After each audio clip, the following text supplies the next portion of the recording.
This episode is brought to you by Smart Food, the sweet, salty snack you need this holiday season. Air pop popcorn, tossed in delicious white cheddar cheese, or mixed with sweet caramel and cheddar. It's the perfect snack for your smart holiday party.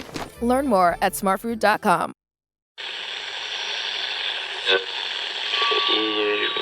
Empire.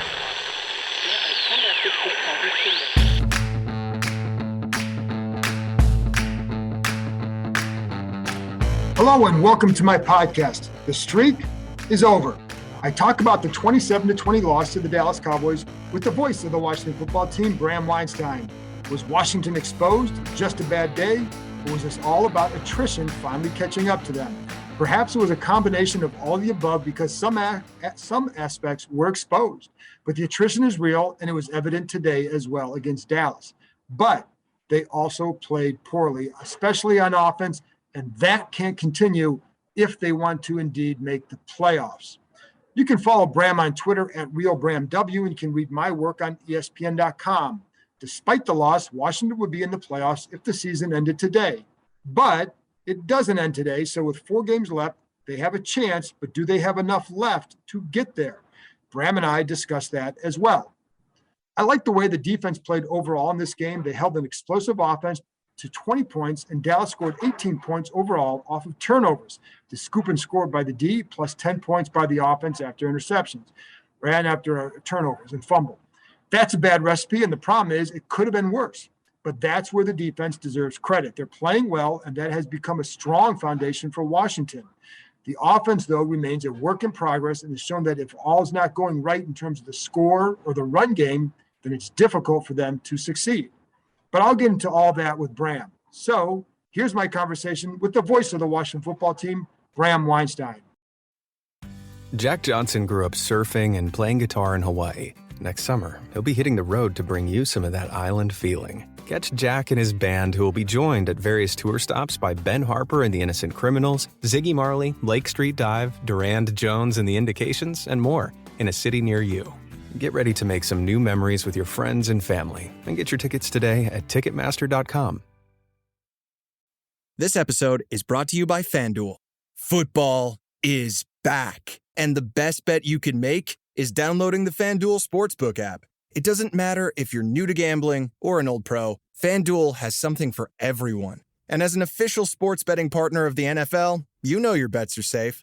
There's also never been a better time to use FanDuel, because right now, you'll get up to $1,000 back if your first bet doesn't win. You can even turn a small wager into a big payday with a same-game parlay bet. Just sign up with the promo code Spotify to place your first bet risk-free on FanDuel Sportsbook.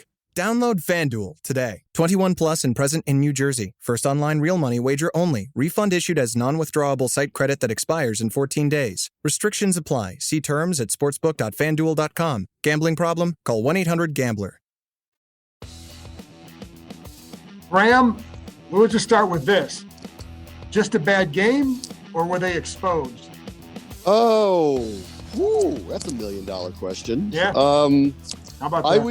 I would say, going in, I thought, especially with the news of what was happening with the COVID stuff with their ends on defense, I thought this was going to be a pretty big task today.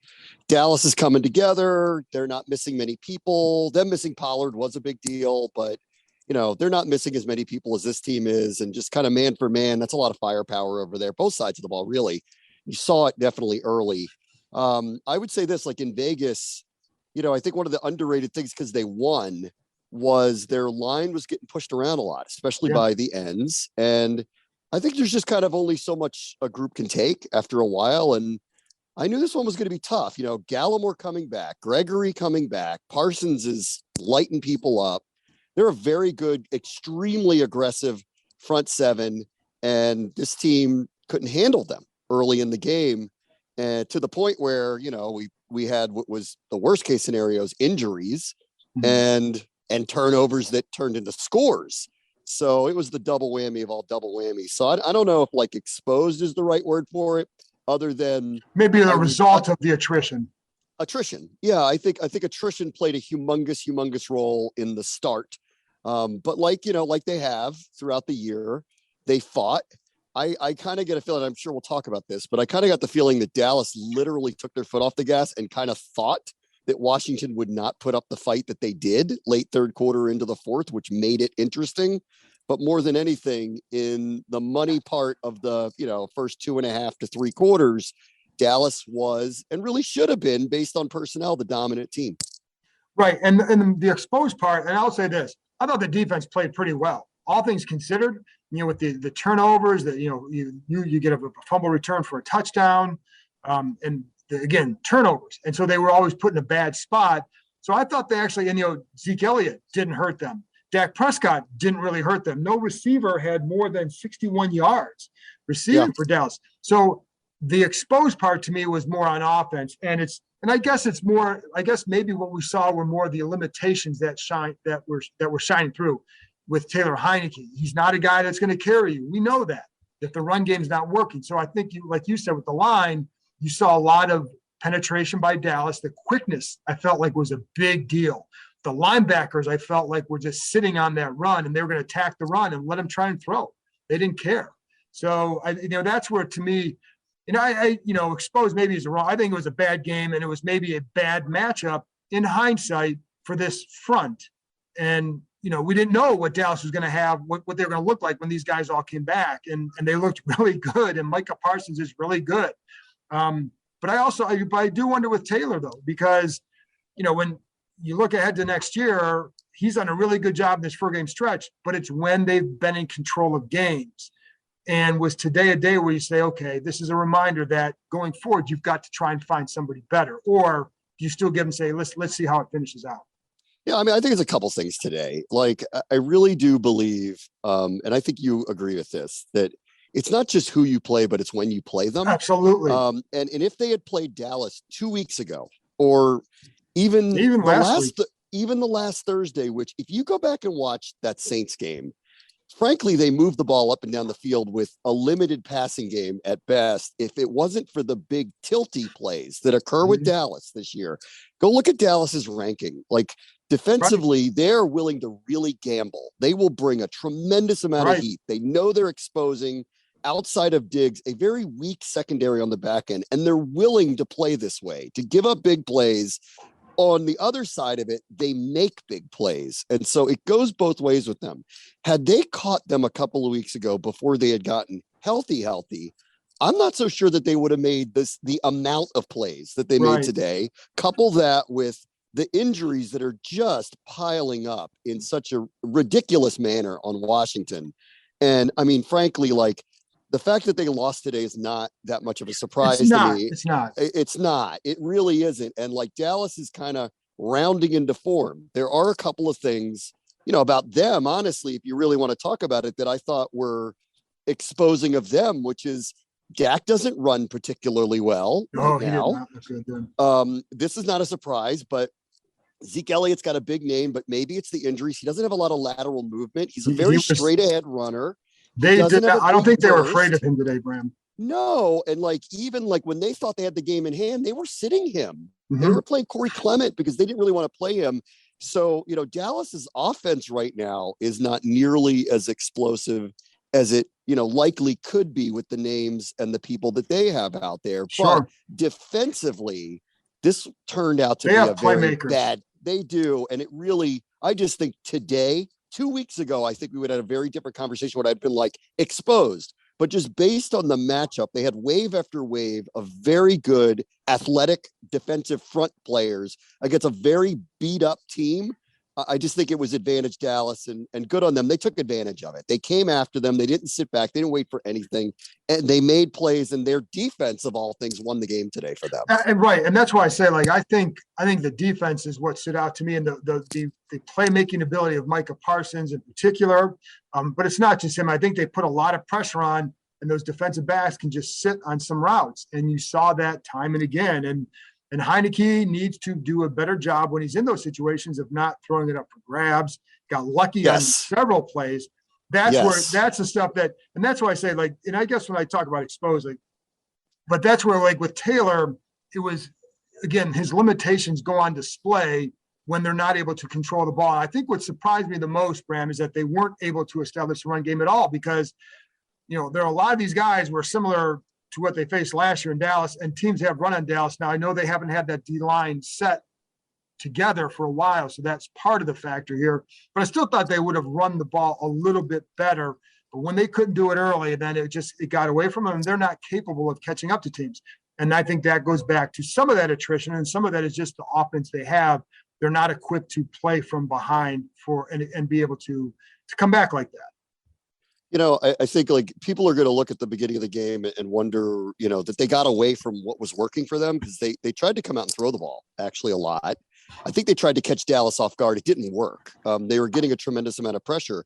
And it's funny because really after the Vegas game, one of my big takeaways was Vegas was fooled by nothing about what they did. Nothing. So like, I think some self-scouting and some tendency breaking was necessary. And they came out and were not in same tendencies. It just didn't work. And then the run game just wasn't there.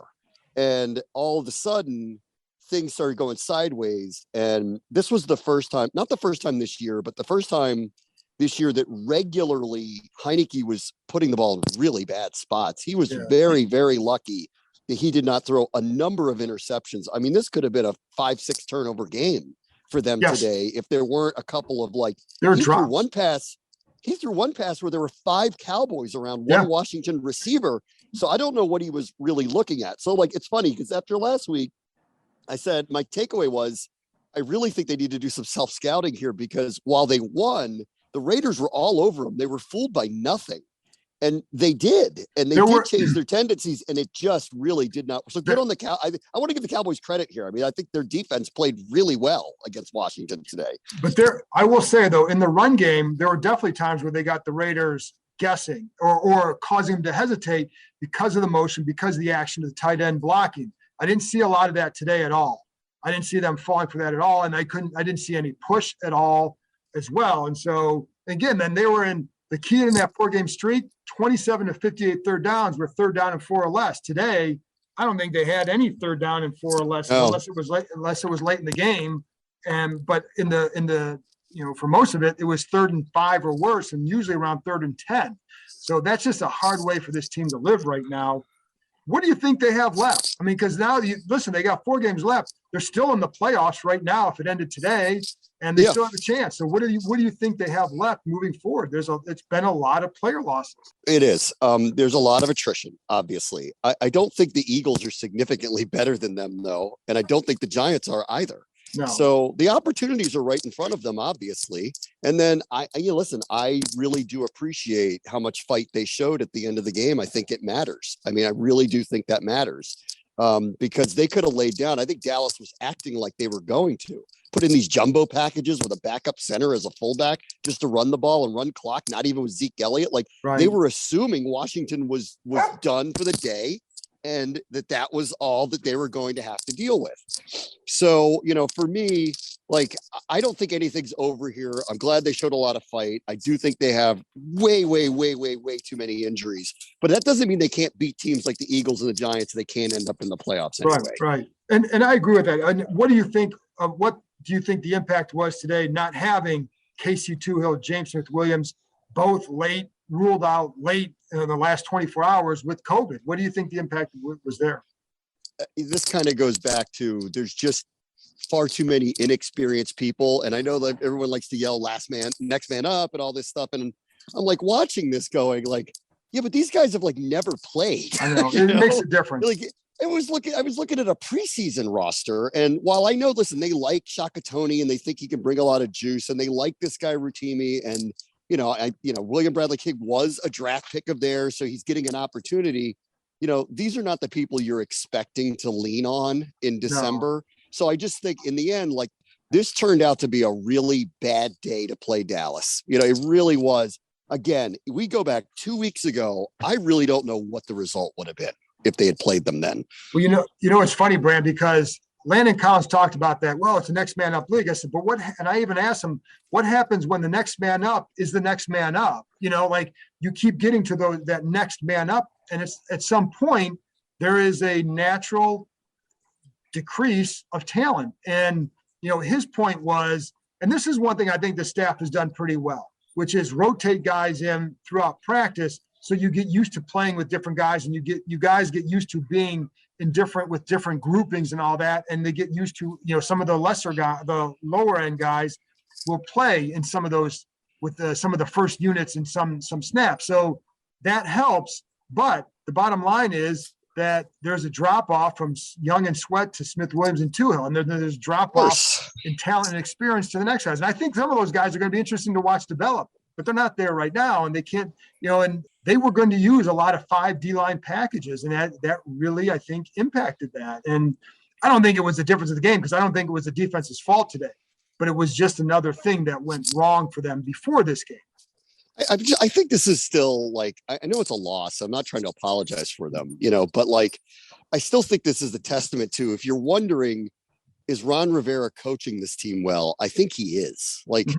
They show a lot of resolve. They show a lot of fight. They have a lot of backup players that are playing right now. They have a lot of injured players playing right now. They're on their 3rd quarterback. They're on their 4th kicker. They're on their 4th center. They're on their 5th, 6th, 7th defensive end. I mean, at some point, you have to have a realistic expectation of what kind of performance you're going to get, especially when you're playing a team that, frankly, in my opinion, if they really come into form, might win the NFC. That's who they played today. Who's a team that's healthy, that got their receivers back, that have that entire defensive line back, that really, we're sitting there making a big deal of their backup running back being out. This team is missing 8 starters, at some point, the attrition matters. And it's to be fair to them, because I walked in going, this is going to be really, really, really tough to win this game. And they can't have the type of mistakes that they have. But they did. That's on them. Heineke made a couple of really bad plays, and that's on him. And in the end, the result is not what they were looking for, but they still have a shot. They're still here, and they're still showing resolve. And next week, obviously, I think is going to matter because they're going to have the same record as Philadelphia. The winner is going to have a beeline towards the playoffs, and the other one's going to be in big trouble. Yeah, if they lose to Philly, they've got to win the next 3 to make the playoffs, and that's going to be very difficult.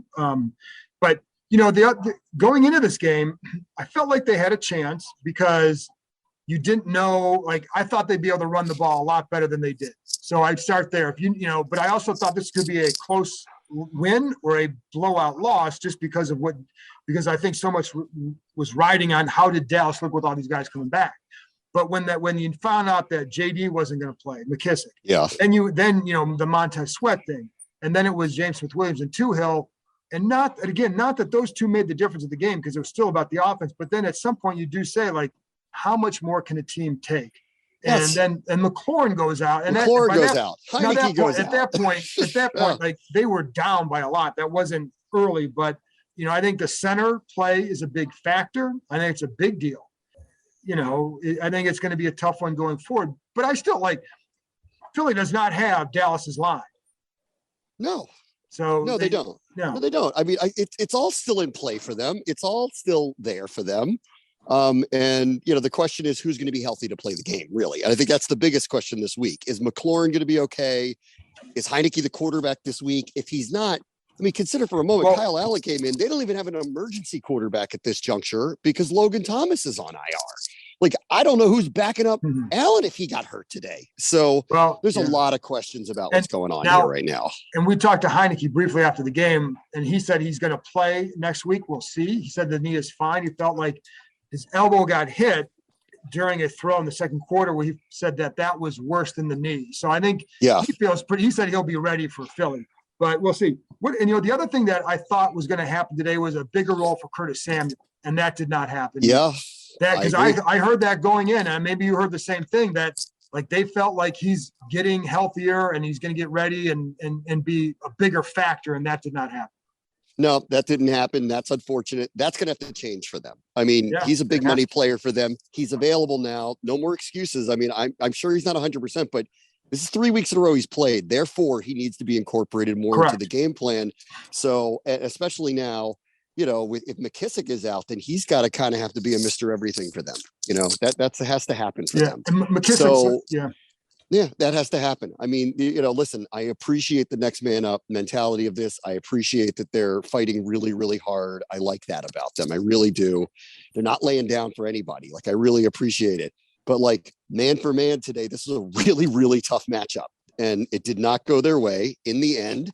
It doesn't mean that they can't win some of these sub games if they can catch a little bit of a break and not keep losing player after player after player. Right. That was the concern I had. When you lose Logan Thomas, you got 5 games left. Somebody else is going to go down, and then somebody else did with Tyler Larson, and then McLaurin with the concussion. Now maybe they get McKissick back this week off his concussion. He did practice in a limited role last week, and he seemed to be running around well. But with concussions, it's always tricky. So you never know what happens, or how a guy wakes up on a Saturday could be dramatically different than how he woke up on Thursday or Wednesday. And that's all it takes. A couple more things. Antonio Gibson, level of concern with the fumbles. Pretty high. They don't have, listen, they've been winning these games 17-15. They're in 1-score games all the time. They're not an explosive offense. They don't have the capability like Dallas or Tampa Bay or Kansas City to have these 31, 38, 40-point outputs. I think we know that. So he can't make these mistakes, and his have been devastating. Like a few weeks ago, they were the ones that happened in the red zone when they're going in to score. This one took all of the air out of the balloon. I mean, they had an opportunity to try to get back into the game, and that was a devastating play. Obviously it's a huge deal.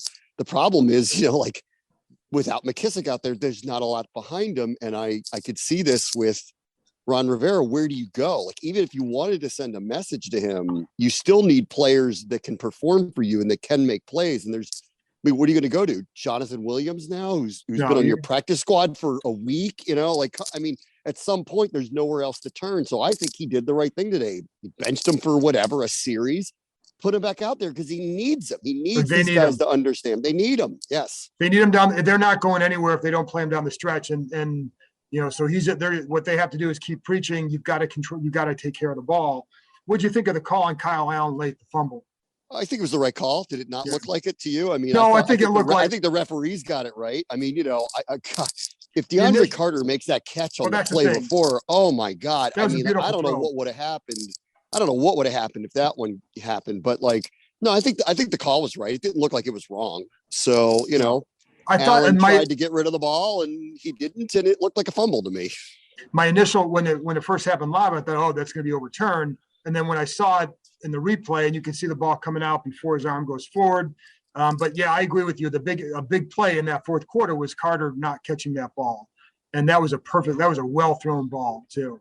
It's a shame. Yeah, it was a moment.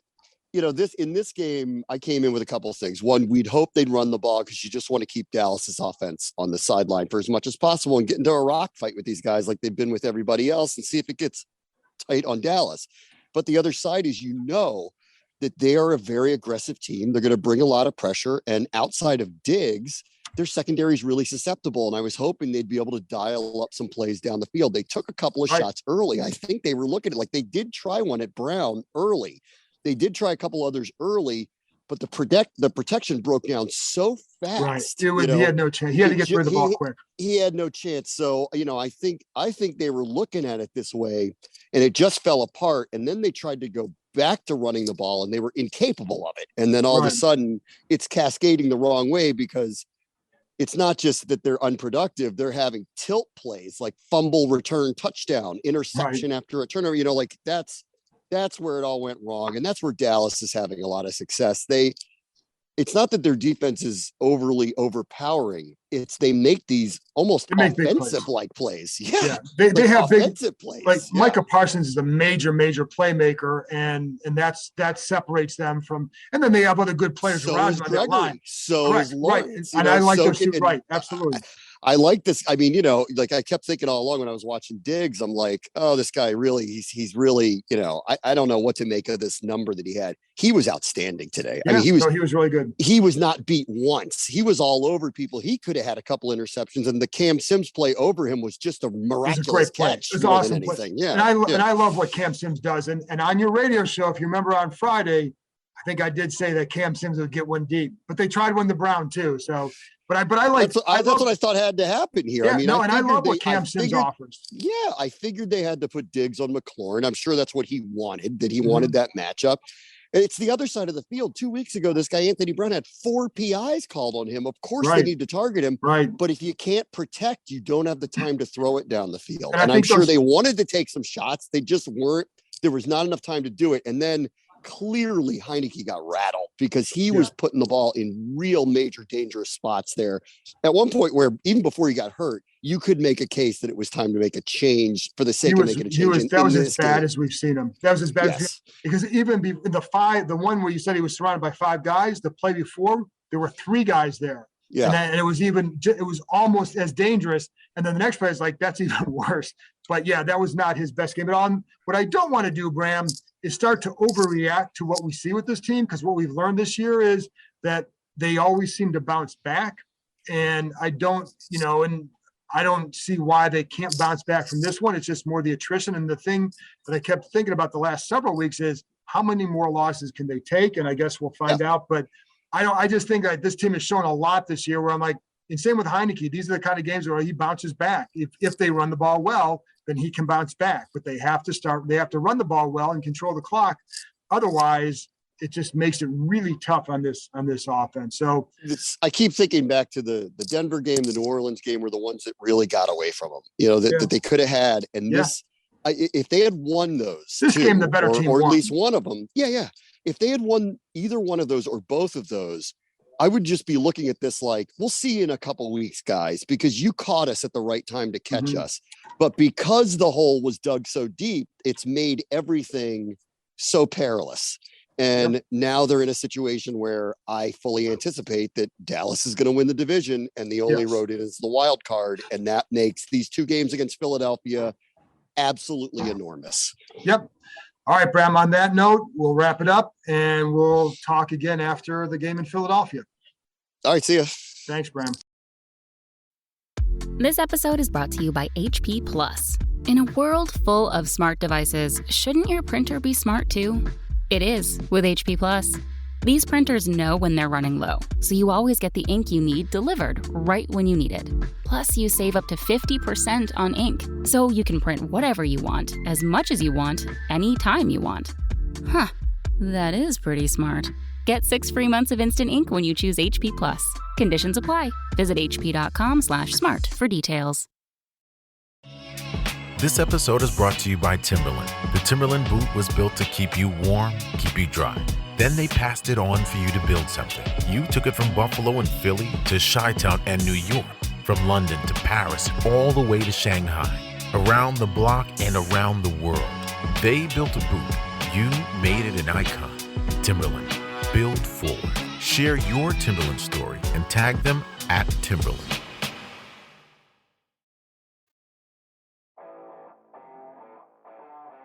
That's it for this episode. Thanks to Bram for joining me, and thank you, as always, for listening.